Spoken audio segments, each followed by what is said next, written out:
India speaks daily के अंतर्राष्ट्रीय news bulletin में आपका स्वागत है। मैं हूं आपके साथ Rati Agnihotri. Social media site Twitter Bharat में तो अभिव्यक्ति की स्वतंत्रता का राग अलापता रहता है, लेकिन बात जहां उसके बॉस ड्रैगन की आती है वहां पर उसके दोहरे मानदंड देखते ही बनते हैं।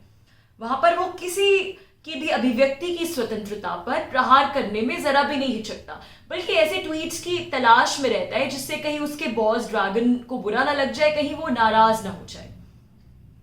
हाल ही में उसने कुछ ऐसा ही किया। न्यूजीलैंड की यूनिवर्सिटी ऑफ कैंटरबरी में कार्यरत प्रोफेसर एना मैरी ब्रैडी का अकाउंट ट्विटर ने रिस्ट्रिक्टेड कर दिया।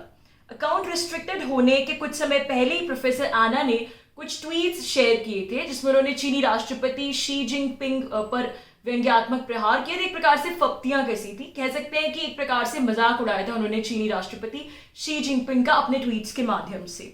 और ट्विटर को शायद ये बात पसंद नहीं आई कि कोई उसके बॉस ड्रैगन के लीडर का मजाक उड़ाए, इसीलिए उन्हें बिना कोई सूचना दिए, बिना कोई रीजनिंग दिए इन न्यूजीलैंड की प्रोफेसर का अकाउंट जो है वो रिस्ट्रिक्टेड कर दिया गया। हालांकि 2 दिन रिस्ट्रिक्टेड रहने के बाद अकाउंट रिस्टोर कर दिया गया अपनी नॉर्मल कंडीशंस पर, लेकिन ऐसा तब हुआ जब प्रोफेसर एना मैरी ने ट्विटर को लगातार ट्विटर को मैसेजेस भेजे, उनसे जवाबदेही मांगी कि आखिर किस बिना पर, किस बेसिस पर उनका जो ट्विटर अकाउंट है वो इस प्रकार से रिस्ट्रिक्टेड कर दिया गया, लेकिन ट्विटर ने उनको कोई जवाब नहीं दिए। और फिर उसके बाद प्रोफेसर एना ने एडवर्ड ल्यूकस से मदद मांगी। जो ये एडवर्ड ल्यूकस है, ये यूके के टाइम्स न्यूज़पेपर के लिए लिखते हैं और ये बहुत बड़े जाने माने कॉलमिस्ट है। तो एडवर्ड ल्यूकस से जब उन्होंने मदद मांगी तो इन्होंने ट्विटर के समक्ष ये मुद्दा उठाया और बाकायदा एक आर्टिकल लिखा एडवर्ड ल्यूकस ने टाइम्स के लिए, यूके से प्रकाशित होने वाले टाइम्स अखबार के लिए, जिसमें उन्होंने सोशल मीडिया पर चीनी सेंसरशिप का मुद्दा उठाया, जिससे ट्विटर पर फिर दबाव पड़ा और ये जो लेडी प्रोफेसर है न्यूजीलैंड की, इनका अकाउंट फिर 2 दिन बाद रिस्टोर कर दिया गया। प्रोफेसर एना मैरी का अकाउंट रिस्ट्रिक्ट होने से पहले ही जो उनके शी जिनपिंग के बारे में जो उन्होंने ट्वीट्स किए थे, उससे पहले ही उन ट्वीट्स को ट्विटर द्वारा अनअवेलेबल कर दिया गया था, यानी पब्लिक डोमेन से ये ट्वीट्स जो है वो विजिबल नहीं थे उनके अकाउंट के रिस्ट्रिक्टेड होने से पहले ही। तो अब आइए जानते हैं कि न्यूजीलैंड के प्रोफेसर आखिर हैं कौन और इन्होंने ऐसा क्या लिख दिया जिससे ट्विटर को बाध्य होना पड़ा इनका अकाउंट रिस्ट्रिक्टेड करने के लिए। एना मैरी ब्रैडी न्यूजीलैंड की यूनिवर्सिटी ऑफ कैंटरबरी में चाइना एक्सपर्ट हैं और उन्होंने अपना खुद का ही एक लेख ट्वीट किया था जो उन्होंने चीन के 100 वर्ष पूरे होने पर जो समारोह हुआ था उसको लेकर ऑस्ट्रेलिया की Sydney morning Herald news website के लिए उन्होंने एक लेख लिखा था और ये बेहद आलोचनात्मक लेख है। इसका हम आपको स्क्रीनशॉट भी दिखा देते हैं। इसमें उन्होंने चीन की जो कम्युनिस्ट पार्टी है, जो सीपीसी है, उसकी खुलकर आलोचना की थी बहुत से मुद्दों को लेकर, जिस प्रकार से अंतर्राष्ट्रीय स्तर पर उसकी आलोचना हो रही है। तो उन्होंने इसी का स्क्रीनशॉट शेयर किया था अपने आर्टिकल का और फिर उन्होंने मजाक के लहजे में अपने ट्वीट में इस आर्टिकल के लिए एक वैकल्पिक हेडलाइन सुझाई थी कि इसकी हेडलाइन ये होनी चाहिए कि शी बोलते हैं कि it's my party and I cry if I want to. ये मेरी पार्टी है और अगर मेरी इच्छा होगी तो मैं रोऊंगा। और फिर CPC 100 years हैशटैग किया था, यानी एक ह्यूमर का प्रयोग किया था इन्होंने। इसके बाद उन्होंने एक और ट्वीट किया जिसमें उन्होंने चीनी राष्ट्रपति शी जिनपिंग की फोटो शेयर की और कहा a picture is worth 1000 words।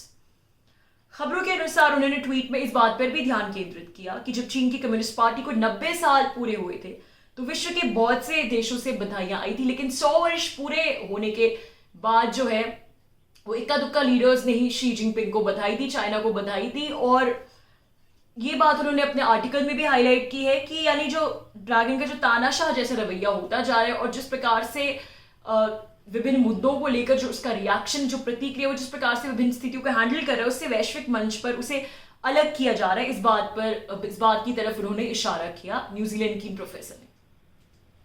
अब ये जो एडवर्ड ल्यूकस है टाइम्स के, जिन्होंने प्रोफेसर एना के ट्विटर अकाउंट को रिस्टोर करने के लिए बाकायदा टाइम्स न्यूज़पेपर के लिए आर्टिकल लिखा और संबंधित ट्वीट्स और आर्टिकल के स्क्रीनशॉट्स भी मैं दिखा देती हूँ। वो आर्टिकल जो एडवर्ड ल्यूकस ने लिखा, अब जाहिर सी बात है कि ये कॉलमनिस्ट काफी इन्फ्लुएंशियल हो गए कि इन्होंने लेख के माध्यम से ड्रैगन की सोशल मीडिया पर सेंसरशिप के मुद्दे पर प्रहार किया, सीधा ये मुद्दा उठाया जिससे ट्विटर को दबाव में आके अकाउंट रिस्टोर करना पड़ा। ट्विटर का ये पैटर्न है कि जो ट्वीट्स उसके एजेंडे में फिट नहीं बैठते वो उनके खिलाफ एक्शन लेता है बिना किसी वजह से। जो बाद में उसे पूछा जाता है, उसे जवाबदेही मांगी जाती है, जब उसे लगता है ज्यादा दबाव पड़े, चुपचाप अकाउंट वो रिस्टोर कर देता है, लेकिन वजह नहीं बताता, कुछ गोलमोल सी का जवाब देता है। और उसने इन प्रोफेसर के केस में भी यही कहा कि हमने कोई अनयूजुअल एक्टिविटी डिटेक्ट की तभी अकाउंट रिस्ट्रिक्ट हुआ होगा। यानी न्यूजीलैंड की इस प्रोफेसर का जो अकाउंट उसने रिस्ट्रिक्ट किया, उसने उसकी सीधी सीधी वजह नहीं बताई कि आखिर अकाउंट किस आधार पर किया गया। भारत के संदर्भ में कितने ही लोगों के साथ ऐसा होता है जिनके ट्वीट्स लेफ्ट लिबरल के खांचे में फिट नहीं बैठते, तो उनके ट्वीट्स डिलीट कर दिए जाते हैं, फिर अकाउंट रिस्ट्रिक्टेड, या फिर कई स्थितियों में तो अकाउंट प्रतिबंधित भी कर दिया जाता है, उसके पीछे कोई वजह नहीं दी जाती। और भारत में सबसे दुर्भाग्यपूर्ण बात यह है कि यहाँ कोई ऐसे इन्फ्लुएंशियल बुद्धिजीवी नहीं है जो कि सेंसरशिप के खिलाफ, इस प्रकार की सेंसरशिप के खिलाफ आवाज उठाए, जो कि अभिव्यक्ति की स्वतंत्रता को एक न्यूट्रल कंसेप्ट लिए उसका सिलेक्टिव अप्रोप्रिएशन ना करे। भारत के ज्यादातर बुद्धिजीवी वामपंथ के भक्त, और अभिव्यक्ति की स्वतंत्रता तभी दिखाई देती है जब वो एक पर्टिकुलर विशिष्ट विचारधारा विशिष्ट के खांचे में फिट बैठती है। तो ये दुर्भाग्य है भारत का। बल्कि यहाँ के जो बुद्धिजीवी हैं तथाकथित, वो तो और भी ऐसा माहौल बनाते हैं कि बल्कि ट्विटर के साथ मिलकर वो ये जो इकोसिस्टम है, बायस्ड इकोसिस्टम, इसको इम्प्लीमेंट करने के लिए काम करते हैं। न्यूजीलैंड की इस प्रोफेसर ने जिस प्रकार से अपने ट्विटर अकाउंट रिस्ट्रिक्टेड होने को लेकर आवाज उठाई, और जिस प्रकार से ब्रिटेन के एक जाने माने कॉलमनिस्ट ने उनकी मदद की, इस बात से हम सोच सकते हैं कि ये तो एक बहुत ही जिसको कहते हैं इन्फ्लुएंशियल पर्सनालिटी है, एक प्रोफेसर हैं जो कि अपने व्यूज के लिए जानी जाती हैं, और चीन के विरुद्ध खासकर कितने व्यूज के लिए जानी जाती है, चाइना स्टडीज की प्रोफेसर, और जिन्होंने उनकी मदद की ये भी काफी इन्फ्लुएंशियल है। तो ऐसे लोगों के लिए तो फिर भी जिसको कहते हैं पॉसिबल है ट्विटर के खिलाफ आवाज उठाना, ट्विटर से मोर्चा लेना। लेकिन आप सोच सकते हैं कि अगर कोई इतना इन्फ्लुएंशियल नहीं है और वो अगर ड्रैगन के खिलाफ कुछ लिखे, तो कितना मुश्किल है ट्विटर के इस सोशल मीडिया के इस बायस्ड इकोसिस्टम में उस व्यक्ति के लिए अपने अकाउंट को बचा पाना, सर्वाइव कर पाना, उसकी रक्षा के लिए, उसकी अभिव्यक्ति की स्वतंत्रता की रक्षा के लिए भला कौन आवाज उठाएगा। तो इस सबसे अब भारत सरकार को भी सीख लेनी चाहिए कि जिस प्रकार से इस प्रोफेसर ने, न्यूजीलैंड की इस लेडी प्रोफेसर ने बिल्कुल ट्विटर के विरुद्ध एक प्रकार से आवाज उठाई, तो भारत सरकार को सीख लेनी चाहिए कि ट्विटर जैसे बायस्ड और दोगला रवैया अपनाने वाले प्लेटफॉर्म्स को शिष्टाचार की भाषा समझ नहीं आती। वक्त आ गया है, समय आ गया है कि भारत के लोगों को और भारत की सरकार को इनके साथ बहुत कड़ा रवैया अपनाना होगा। तो दोस्तों, आज के लिए बस इतना ही। बहुत जल्द आपसे फिर मुलाकात होगी कुछ नई खबरों के साथ। तब तक के लिए अनुमति दीजिए। नमस्कार।